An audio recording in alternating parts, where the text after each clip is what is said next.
Hey, I'm Tron and this is Word, the Bible explored daily, one chapter at a time.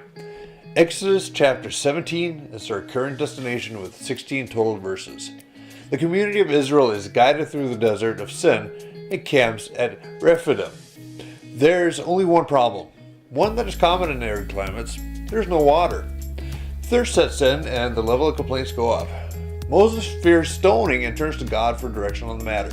He tells Moses to take a staff and gather the elders to come watch in verse 6. I will stand before you on the rock at Mount Sinai. Strike the rock and water will come gushing out. Then the people will be able to drink.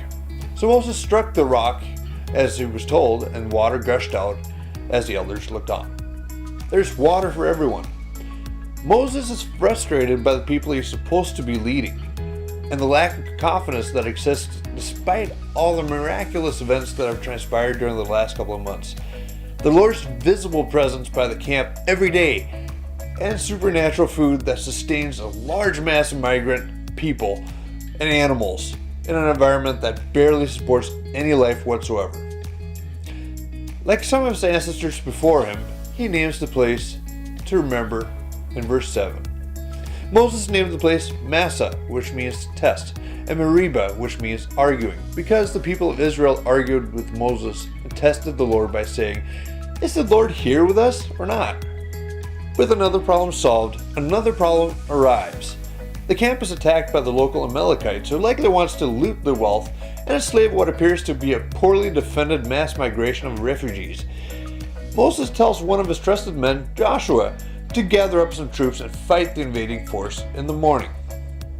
Moses, Aaron, and Hur watch on as the battle rages on. The military success the Lord grants Joshua and his warriors depends on Moses in verse 11. As long as Moses held up the staff in his hand, the Israelites had the advantage, but whenever he dropped his hand, the Amalekites gained the advantage. Try to hold anything, even only your arm, above your head for more than a few minutes at a time. It is almost impossible. Keep in mind, Moses is not a spring chick either.